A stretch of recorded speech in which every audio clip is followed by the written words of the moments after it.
Hello and welcome to online Adda for study बनस्पैड for learning. दोस्तों स्वागत है आप सभी का। इस वीडियो में हम बात करने वाले हैं कई बड़ी और लेटेस्ट अपडेट के बारे में जो कि संबंधित है 1 लाख टीचर्स की छुट्टी के बारे में। साथ ही साथ उत्तर प्रदेश के सरकारी स्कूलों के अंदर संविदा से नई शिक्षक भर्ती के बारे में, चाहे अगर बात की जाए शिक्षक को लेकर या फिर बात की जाए चपरासी के बारे में, सभी की संविदा को लेकर जानकारी दी गई है। और इसके अलावा अगर बात की जाए कई बड़ी और लेटेस्ट अपडेट के बारे में, उससे पहले आप लोग वीडियो को लाइक कर दें और शेयर कर दें, चैनल को सब्सक्राइब करके बेल आइकन को दबा लें, जिससे कि आपको रियल ऑथेंटिक जानकारी online Adda for study YouTube channel के माध्यम से मिलती रहें। चलिए बात कर लेते हैं सबसे पहली अपडेट को लेकर। दोस्तों, आप में से बहुत सारे ऐसे अभ्यर्थी होंगे जो अपने भविष्य को लेकर बहुत कुछ विचार करते होंगे और कभी ना कभी आप सभी का कोई टारगेट होगा, चाहे वो आपका आईएएस बनने का, आईपीएस बनने का, डीएम बनने का, या फिर इसके अलावा अगर आप में से किसी भी अभ्यर्थी का शिक्षक बनने का, क्योंकि ज़्यादातर अभ्यर्थी शिक्षक बनना चाहते हैं खासतौर पर बीएड और बीटीसी करने के बाद में। लेकिन अगर इससे ऊपर की अगर उनको रैंक मिल भी जाए, तब भी कहीं ना कहीं हम कितने भी ऊपर चले जाएं, हमें अपनी जो चीज़ें हैं उनको ध्यान में रखना होता है। यानी कि आप कितने भी बड़े पद पे विराजमान क्यों ना हो जाएं, अगर आप अपने छोटों की रेस्पेक्ट नहीं कर सकते हैं तो उससे ज़्यादा कहीं ना कहीं आपको भविष्य में उपलब्धियां हासिल नहीं होंगी। कुछ ऐसा ही एक वाकया देखने के लिए मिला अपने उत्तर प्रदेश के अंदर। हाल ही में सोशल मीडिया पर आप सभी ने कुछ फोटोज़ वायरल होती हुई दिखाई देंगी, जिसमें आप सभी को पता चला होगा कि एक डीएम के पास में एक जब लोग के माध्यम से या फिर किसी व्यक्ति के माध्यम से अपनी शिकायत लेकर वो जाते हैं, तो शिकायत के तौर पर डीएम की तरफ से उनको सज़ा दे दी जाती है बजाय उसका निस्तारण करने के, और डीएम की तरफ से उनको मुर्गा बना दिया जाता है। ये इमेज आप सभी ने कहीं ना कहीं सोशल मीडिया पर देख ली होगी और अब उसके बाद आगे की कार्यवाही मुख्यमंत्री की तरफ से की जाती है। इसी को लेकर यहाँ पे आपको देखने के लिए मिलेगा कि मुख्यमंत्री योगी ने नाराज़गी के बाद डीएम प्रतापगढ़ के ऊपर गाज, जिसको लेकर उनको यहाँ पे फटकार लगाते हुए उनको हटाकर प्रतिछात कर दिया, यानी कि वेटिंग में लगा दिया है। उनकी जगह पर नए डीएम को भेज दिया गया है और फिलहाल उनको एक लंबी छुट्टी पर दे दिया गया है। जैसा कि दोस्तों आप जानते हैं कि जिस तरीके से उन्होंने बर्ताव किया था वो पूरे तरीके से गलत था, निंदनीय था, और इस प्रकार की कार्रवाई होने की उम्मीद भी लगाई जा रही थी और फिलहाल देखने के लिए मिली है सीएम योगी के माध्यम से।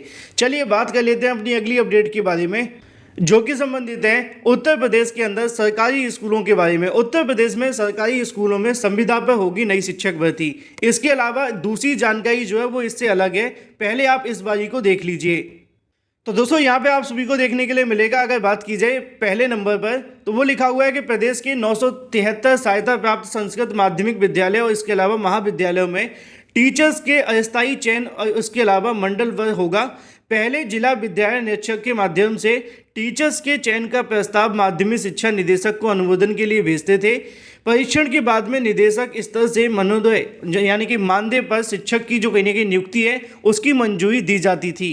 निदेशक से अनुमोदन मिलने के बाद में ही वेतन भुगतान देखने के लिए मिलता था। हालांकि इसमें अधिक समय लगने के कारण स्कूल में पठन पाठन प्रभावित हो जाता था।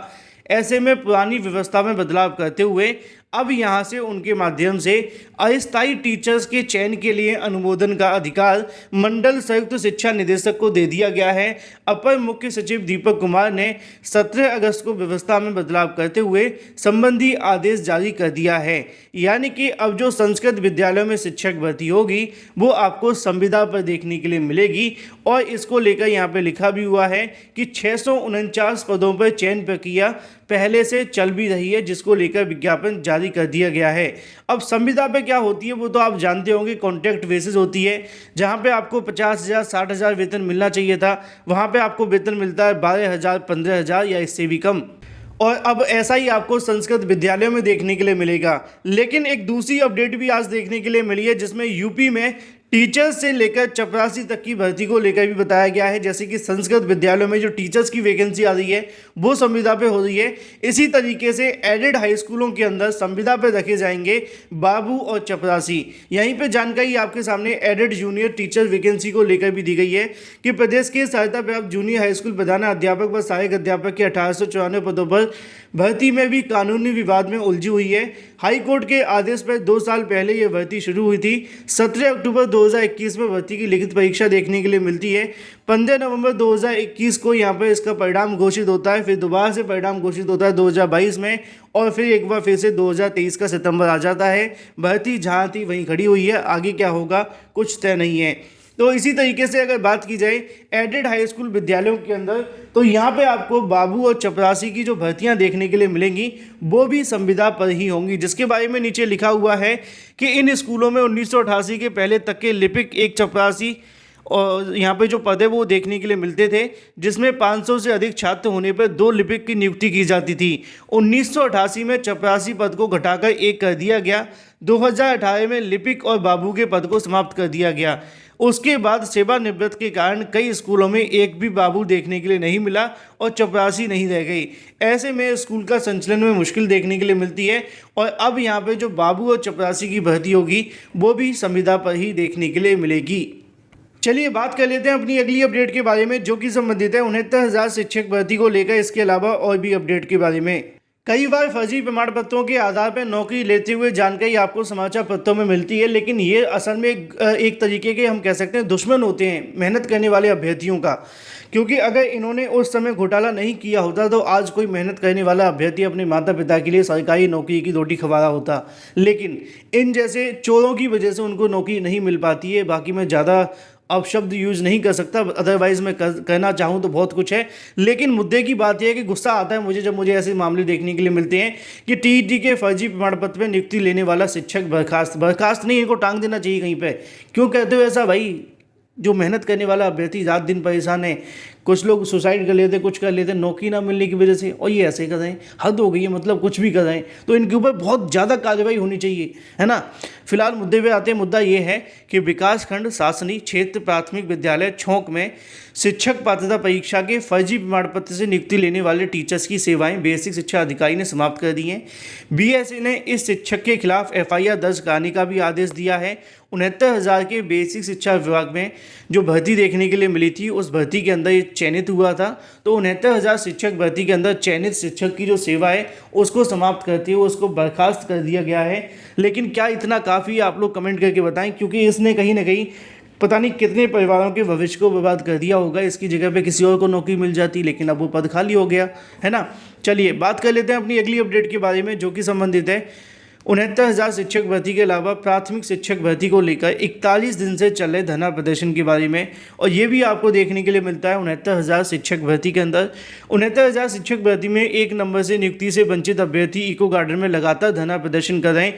41वें दिन भी धरना प्रदर्शन जारी। अभ्यर्थी इस दौरान विभागीय अधिकारियों के साथ साथ उप मुख्यमंत्री केशव प्रसाद मौर्य, इसके अलावा और भी तमाम आला अधिकारियों से मुलाकात कर चुके हैं। लेकिन सुप्रीम कोर्ट के आदेश के अनुपालन में आज तक इन छात्रों को नियुक्ति पत्र को लेकर कोई भी प्रोसेस शुरू नहीं किया गया है और ये अभी भी लटका हुआ है। इसी तरीके से अगर बात की जाए अपनी अगली अपडेट के बारे में, जो कि संबंधित है एक अजीबोगरीब अपडेट को लेकर, 1 लाख सरकारी टीचर्स की एक साथ छुट्टी के बारे में। क्योंकि आप अंदाज़ा लगा करके देखिए कि 1 लाख सरकारी टीचर अगर एक साथ छुट्टी करते हैं तो क्या ही होगा, जिसकी जानकारी आपको यहाँ से देखने के लिए मिलती है कि 1 लाख से ज़्यादा टीचर्स ने एक साथ ले ली छुट्टी।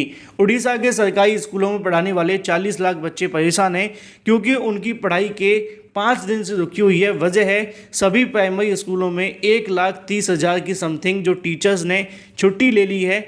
और इनका मुद्दा है वेतन बढ़ाने को लेकर, ग्रेड पे बढ़ाने को लेकर, पुरानी पेंशन के बारे में, इसके अलावा और भी अलग अलग मुद्दे और संविदा प्रणाली को ख़त्म करने को लेकर। फिलहाल इस वीडियो के में इतना ही। Thank you for watching this video.